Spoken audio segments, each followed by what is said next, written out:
Mumbai to Delhi highway अपने आप में एक रहस्यमय जगह रहा है। कहा जाता है कि उस जगह पर भूतों का बसेरा है।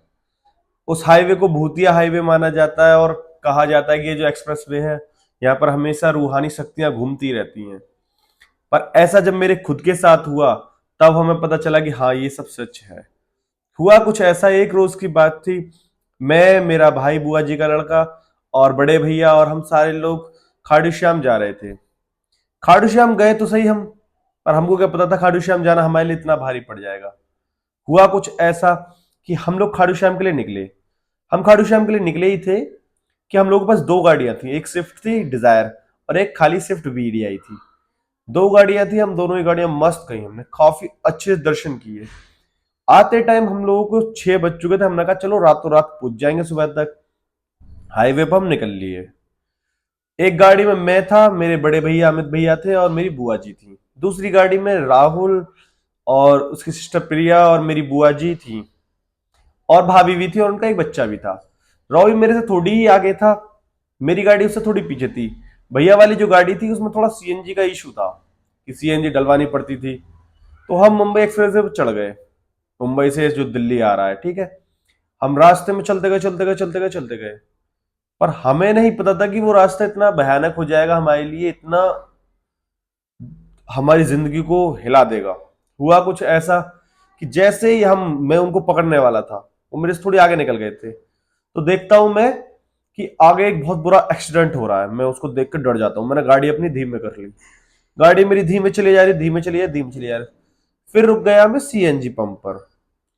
मुझे सीएनजी पंप एक ही मिला था, उस पर कहीं उतरने के लिए जगह नहीं थी, तो एक सीएनजी पंप मिला। मैंने कहा चलो इससे डलवा लेते हैं। हम लोगों ने सीएनजी फिल कराई और हम वहां से निकल लिए। पर जब तक हमारे साथ कुछ नहीं हुआ, तो जो उसके बाद हुआ वो था असली खेल। तो हुआ कुछ ऐसा कि हमारी गाड़ी चल रही थी, रॉबी गाड़ी हमसे थोड़ी आगे था। हम दिल्ली पहुंचने वाले थे कि ये हरियाणा बॉर्डर पर पहुंच गए हम। हरियाणा बॉर्डर पर हमें कट लेना था, नीचे से उतर के दूसरी तरफ चढ़ना था। उस एक्सप्रेस वे से उतरकर नीचे से घूमकर दूसरी वाले रूट पे चढ़ना था, पेरीफेरल पर। पेरीफेरल पर चढ़ने के लिए जैसे ही हम उतरने लगे, जो हमने देखा वो दहला देने वाला था।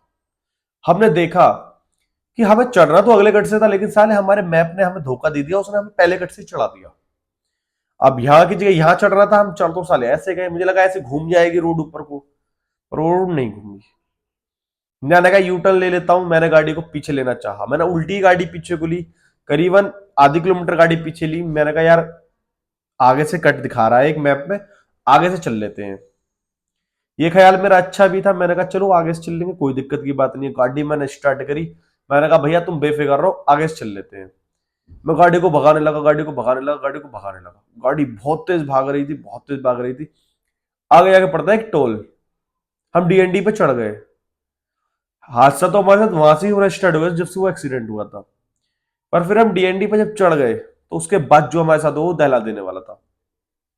हुआ कुछ ऐसा कि मैं देखता हूं एक आदमी बाइक लेकर आ रहा है उस एक्सप्रेस वे पर, और भाई वो मेरे से थोड़ी आगे निकला। मेरी गाड़ी की मैंने स्पीड बढ़ाई 50 से ऊपर, वरना 100 की स्पीड पहुंचाई, और वो मुझे कहीं नहीं दिखा। उस रोड पर एक पल भी कट नहीं था कि यहाँ ये कट पड़ जाए, वहां वो कट पड़ जाए, कोई कट नहीं। गाड़ी मस्त चले जा रही है, मस्त चले जा रही है, मस्त चले जा रही है। फिर जो हमारे साथ हुआ वो दहला देने वाला था। मैं देखता हूं कि जो हाईवे पे लाइटें जली रहती हैं, उसमें एक लाइट फूकी हुई है।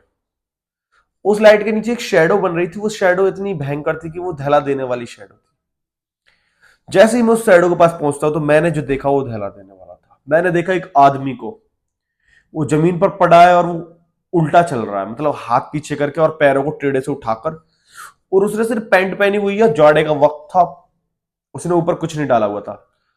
मैं इस चीज को देखकर सहम गया, थम गया, डर गया कि यार ये क्या हुआ। एक गैल ही मेरे साथ, मेरी रूसी कांप गई। मैंने कहा बहन से ये क्या हुआ। मैंने उससे गाड़ी बचाई, गाड़ी बचा के आगे निकलने लगे। मैंने कहा यार ये क्या हो गया मेरे साथ।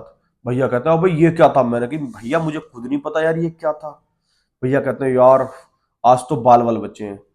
मोरल ऑफ द स्टोरी, अगर हम वहां पर अपनी गाड़ी नहीं बचाते तो हमारी गाड़ी फ्लाईओवर से नीचे गिरती, हम लोग बचते नहीं, और न्यूज़पेपर में आता कि आग की झपकी लगने की वजह से हमारी मौत। हकीकत कोई जान ही नहीं पाता कि उस हाईवे पर कुछ ऐसा भी होता है। कहा तो जाता है उस हाईवे पे एक्सीडेंट होते हैं, रीजन मुझे पता चल गई थी क्या रीजन था। उसके बाद हमारी गाड़ी चलती गई चलती गई चलती गई, तो मैंने उसके बाद जो देखा, मैंने देखा एक बाइक वाला जमीन पर पड़ा है। मैंने कहा भाई ये बाइक वाला तो वही है जो पीछे से निकला था, ये जमीन पर कैसे पड़ा है। मैंने गाड़ी को साइड में रोकना चाहा, मैंने कहा चलो रोक लेते हैं गाड़ी को। मैंने गाड़ी को रोक लिया, मैंने गाड़ी को थोड़ी सी पीछे लिया। जैसे ही मैंने थोड़ी सी अपनी गाड़ी को पीछे लिया, मेरे साथ जो वो दहला देने वाला था, वो आदमी गायब, उसकी बाइक गायब। मैंने कहा बस साला ये क्या था। भैया कहता भाई यहीं तो गिरा था अभी वो आदमी। मैंने कहा हाँ भैया गिरा तो यहीं था। भैया भी डर गए, मैं भी डर गया। हम लोगों ने सोचा भी नहीं था कि आज की रात हमारे लिए ऐसी रात हो जाएगी।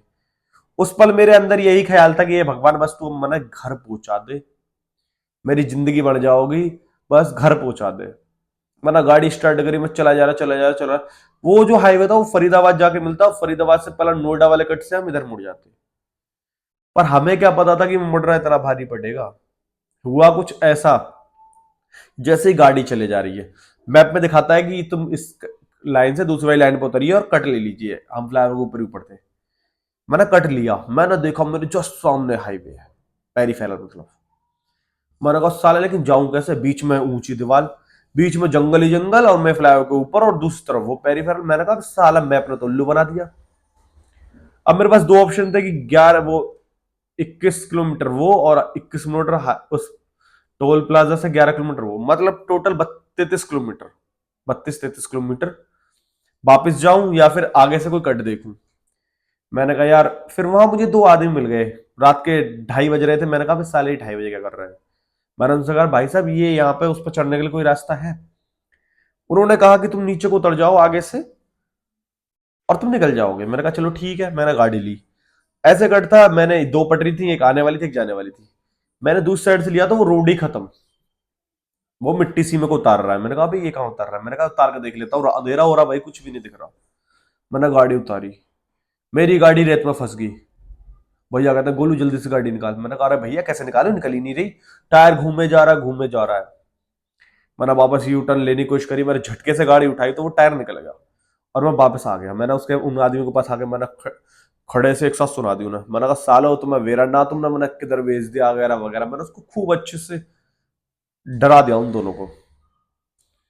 फिर वो कहते हैं अरे भाई साहब उस वाली रोड से नहीं, इस वाली रोड से जाइए, रॉन्ग साइड से, ये रोड बंद है, हाईवे आगे नहीं जा रहा है, आगे बन रहा है, इधर से कटे है, ये बीच में से बिखरा पड़ा है और ये नीचे उतर जाएगा तुम्हारा। मैंने कहा चलो ठीक है कर लेते हैं ऐसा भी। मैंने अपनी साइड से लिया, नीचे को उतार दी। गाड़ी तो नीचे को उतर गई, पर मुझे क्या पता था वो गाड़ी उतारना इतना भारी पड़ जाएगा। उसके बाद जो हमारे साथ हुआ वो दहला देने वाला था। हम देखते हैं कि उतरने के बाद पूरी रोड सुनसान, सीधा जा रहा रास्ता, पर चारों तरफ झाड़ी और कुछ भी नहीं। मैंने कहा यार भैया यहाँ किसी ने अगर अंडे उंडे गाड़ी पर मार दिए तो शीशा दिखाना बंद कर देगा और हमें साले लूट लेंगे। अच्छा खासा पैसा सोना वूना पहनकर हम लोग बन ठन के गए हुए थे, आईफोन वाईफोन थे हमारे पास सबके पास ही, और भैया का ऑफिस भी था तो भैया अपना मैकबुक भी लेके चल रहे थे और गाड़ी में हमारे अच्छा खासा कैश भी था। मैंने कहा यार ये नहीं चलेगा, मैंने गाड़ी वापस ले ली। मैंने कहा दूसरा रूट देखते हैं। दूर दूर तक कोई लाइट नहीं जल रही थी। मैंने कहा इस रोड पे चलते हैं, आगे से कट दिखा देगा मैप, वो वहां से भी रोड दिखा रहा था, मैप अलग अलग रोड दिखा रहा है। मैं डर गया, भैया डर गए। मैंने कहा चलो कोई नहीं। फिर हमें लाइट जलती दिखती है। मैंने कहा भैया देखो किसी का घर बना हुआ है। भैया कहते हैं हाँ जल्दी से ले तू। मैं उसके घर के पास लेता हूँ तो देखता हूँ उस पर लिखा है ठंडी बियर की दुकान। मैंने कहा है ठंडी बियर, वो भी जंगल में, यहाँ कौन खरीदता होगा। 2:30 बजे दुकान तो बंद थी, बस बल्ब लगा हुआ था और उस पर लिखा हुआ था ठंडी बियर की दुकान। मैंने कहा यार ये क्या हो रहा है। 3:30 बज गए, हम ऐसे ही धीमे धीमे निकल रहे हैं निकल रहे हैं निकल रहे हैं, गांव में पहुंच गए। मैंने एक बुड्ढे से पूछा कि बाबा मुझे उस पर चढ़ रहा है एक्सप्रेस वे पर, कोई रास्ता है। वो कहते सीधे चले जाओ। मैंने कहा ठीक है। थोड़ी आगे बढ़े हम, मैंने शीशे में देखा तो वो बुड्ढा गायब। मैंने कहा साला आज की रात तो मेरे लिए इतनी भयंकर रात हो गई है कि मेरा दिमाग की दही हो गई। मैंने कहा यार कुछ तो करना पड़ेगा।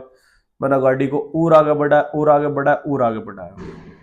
जैसे गाड़ी को आगे बढ़ाया मैंने देखा कि बहुत टूटी सी रोड है और जस्ट सामने उसके एक्सप्रेस वे आ गए। अब वो आ गया पेरीफेरल। मैंने कहा यार अब तो मैं खुश हूं, हमारा टूटी रोड फूटी रोड कुछ नहीं देखा, गाड़ी को तेजी से निकाला और भाई जैसे ही मैं पेरीफेरल पर चढ़ने लगा पुलिस वाले वहीं खड़े थे। कहते हैं कहां से आ रहे हो, डिग्गी दिखाओ। मैंने कहा डिग्गी, मैंने कहा भाई तो डिग्गी देखने तो कुछ भी देख ले, हमारे गैल जो हुआ वो सब कुछ दहला देने वाला। मैंने हाईवे पर चला हुआ देख लिया और दोनों पुलिस वालों की फिट गई, वो बुरी तरह से डर गए। मैं भी डरा हुआ था, सहमा हुआ था, और उन दोनों की भी ऐसी सी हो गई। उन्होंने नहीं करी मेरी डिग्गी उग्गी चेक, कहते भाई साहब तुम जाओ। हमने चढ़ा दिया एक्सप्रेस वे पर गाड़ी, और भाई अंधाधुंध गाड़ी भगाई मैंने। 5:45 पर मैं अपने घर पहुंचा। उस हादसे को ना मैं भूल पाया ना मेरे बड़े भैया भूल पाए। जो हमने उसको देखा उल्टा चलता हुआ, गाड़ी का एक्सीडेंट, गाड़ी नहीं है बाद में, बुढ़ा रोड बता रहा है, रोड पे से बुढ़ा गायब है। Moral of the story, in highways पर अब जाओ भी तो दिन में चले जाओ, दोपहरी में चले जाओ, शाम के टाइम भी चले जाओ, पर रात का सफर कभी ना तय करो। हाथ से बताकर नहीं होते, कुछ भी हो सकता है, कभी भी हो सकता है। बाकी मेरी वीडियो बहुत अच्छी पसंद आई है तुम्हें, तो अच्छी लगी है तो इसे लाइक से सब्सक्राइब कर देना, और साथ में मौसी वाली वीडियो जरूर देखना। मैंने मौसी वाली वीडियो डाली हुई है, और वो उस पर मैंने बताया कि मेरी मौसी जी के ऊपर जिन्नत आ गए थे। आई होप तुम्हें पसंद आएगी, तो शेयर करो, लाइक करो, शेयर